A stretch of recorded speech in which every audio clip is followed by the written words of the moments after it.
নমস্কার, আমি পার্থজিৎ। আপনারা দেখছেন আওয়াজ বেঙ্গল।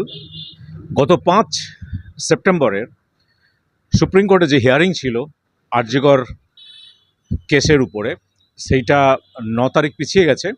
ভারতবর্ষের ইতিহাসে স্বাধীনতার পরে এরকম হয়ে ওঠেনি যে স্বরাষ্ট্র মন্ত্রক, হোম মিনিস্ট্রি, স্টেটের অসহযোগিতার বিরুদ্ধে 37 পাতার ডকুমেন্ট পেশ করেছেন। কারণ সুপ্রিম কোর্ট অর্ডার দিয়েছিলেন সিআইএসএফ নিয়োগ করার জন্য, সিকিউরিটির জন্য, সহ আইন শৃঙ্খলা ঠিকঠাকভাবে যেন মেনটেন করা হয় তার জন্য রাজ্য সরকারকে নির্দেশ দিয়েছিলেন। তারপরে home ministry, central home ministry, CISF সেটা নিয়োগ করেন। কিন্তু তারপরে কী ধরনের অসহযোগিতা পেয়েছেন এবং রাজ্য প্রশাসন এবং পুলিশের থেকে, সেইটা সামনে এসছে। এবং 37 পাতার যে ডকুমেন্ট, সেটা হোম মিনিস্ট্রি বিস্তারিতভাবে তাতে উল্লেখ রয়েছে এবং সেটা আগামীকাল 9 তারিখ সেটা সুপ্রিম কোর্টে আমরা সামনে দেখতে পাবো।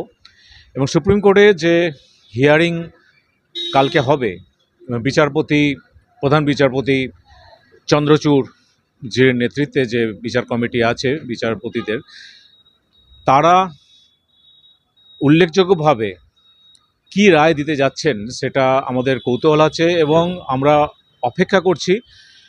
শুধু আমরা নয়, সারা দেশের মানুষ অপেক্ষা করছে, কারণ তারা আস্থা রাখে ভারতবর্ষের জুডিশিয়াল যে ব্যবস্থার উপরে। ওয়েস্ট বেঙ্গলে আরজিকরের যে নৃশংস হত্যাকাণ্ড হয়েছিল, ডাক্তারি কন্যার খুন, ধর্ষণ, এবং তাকে কেন্দ্র করে যেভাবে উত্তাল হয়ে উঠেছে সেই ঘটনার প্রতিবাদে সারা বাংলা, সারা ভারতবর্ষ, সারা দেশ, এর আগেও আমি বিভিন্ন প্রোগ্রামে সেটা দেখিয়েছি। এখনও রাত জাগছেন মেয়েরা, রাত জাগছেন নাগরিক সমাজ এবং সমস্ত স্তর থেকে প্রতিবাদ আসছে, we want justice for RG Kar. এবং অবশ্যই শাসক দল টিএমসি খুবই চাপে রয়েছে এবং ডাক্তারদের যে সংগঠন তারাও লালবাজারে গিয়ে ডেপুটেশন দিয়েছেন এবং তাদের স্ট্রাইক চলছে। বাঙালি নাগরিক সমাজের যে সিটদাঁড়াটা যে আছে সেটা প্রমাণ হয়ে গেল সামগ্রিকভাবে, এইভাবে সবাই মিলে যে এগিয়ে আসা এবং প্রমাণ করলো যে বাঙালি সিটদাঁড়াটা স্বাধীনতার আগে যেমন ছিল এখনও ঠিক একই রকম আছে। অন্যায়ের বিরোধিতা করার জন্য প্রতিটা মানুষ গর্জে ওঠেন। সেখানে অবশ্যই শাসক দল তৃণমূলের বিপদ দুদিক থেকে, একটা অবশ্যই তাদের উপর অনাস্থা, শিক্ষিত নাগরিক সমাজের যে অনাস্থা সেটা আমরা সামনে দেখছি। তাদের নানা ধরনের সিদ্ধান্ত, এই আরজিকরের ঘটনার পর থেকে নানা ধরনের প্রশাসনিক যে সিদ্ধান্ত ভুল বলে রাস্তায় যারা নেমেছেন তাদের অনাস্থা তো আছেই, সঙ্গে অনেক সাধারণ নাগরিক তাদের অনাস্থাও এর সঙ্গে যুক্ত হয়েছে। এতে শাসক টিএমসি এবং মমতা ব্যানার্জির জনপ্রিয়তা অনেক অনেক কমেছে। অবশ্যই তারাও চিন্তায় রয়েছে যে সুপ্রিম কোর্টে কাল হিয়ারিংয়ে কী ধরনের নির্দেশ আসবে সেটা নিয়ে তারাও চিন্তা রয়েছে।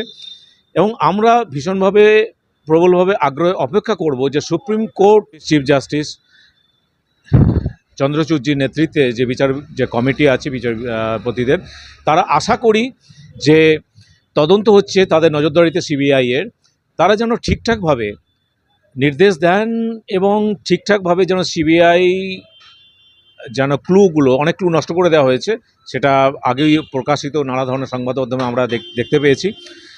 তা সত্ত্বেও দেশের এলিট তদন্ত বিভাগ যে সিবিআই এবং এত বড় একটা কেসের দায়িত্ব পেয়েছে যেখানে তার উপর আস্থা নির্ভর করছে তাদের সাফল্যের উপরে, আমরা আশা করব যে শুধুমাত্র একজনকে যে অ্যারেস্ট করা হয়েছে, বাকি যারা দোষী রয়েছে তারা প্রবল প্রভাবশালী যারা দোষী রয়েছে তাদেরকে দোষীদের আড়াল করার জন্য স্টেট অ্যাডমিনিস্ট্রেশন নানা ধরনের নির্দেশ দিয়ে গেছে এবং এখনও চেষ্টা করে যাচ্ছে। তাদের যেন সামনে নিয়ে এসে বিচারের আওতায় নিয়ে আসা হয় এবং অবশ্যই তাদের জন্য সর্বোচ্চ শাস্তি, ক্যাপিটাল পানিশমেন্ট যেন দেওয়া হয়। এবং এই ঘটনার পরিপ্রেক্ষিতে অনেকেই বিভিন্ন ধরনের যে সম্মান পেয়েছেন রাজ্য সরকার থেকে সেগুলো ফিরিয়ে দিতে অলরেডি শুরু করেছেন। সব মিলিয়ে শিক্ষিত নাগরিক সমাজ, সাধারণ নাগরিক সমাজ, সাধারণ গ্রামীণ সমাজ, সবারই অনাস্থা এই ঘটনায় সামনে এসে গেছে। শাসক দল টিএমসি এবং অবশ্যই মমতা ব্যানার্জির প্রতি আমরা আবার বলবো, we want justice for RG Kar. আজকের মতো আমি এখানে শেষ করছি। আগামীকাল অবশ্যই আমরা অপেক্ষা করব সুপ্রিম কোর্টের কি হিয়ারিংয়ে কি উঠে আসবে, কী ধরনের নির্দেশ সুপ্রিম কোর্ট দেবেন, তার উপরে আমরা আশাবাদী। আপনারা দেখতে থাকুন আওয়াজ বেঙ্গল, ভালো থাকুন। আমাদের প্রোগ্রাম ভালো লাগলে অবশ্যই আপনারা লাইক, শেয়ার অ্যান্ড সাবস্ক্রাইব করবেন এবং কমেন্টসে কিছু লিখবেন। জয় ভারত, জয় বেঙ্গল।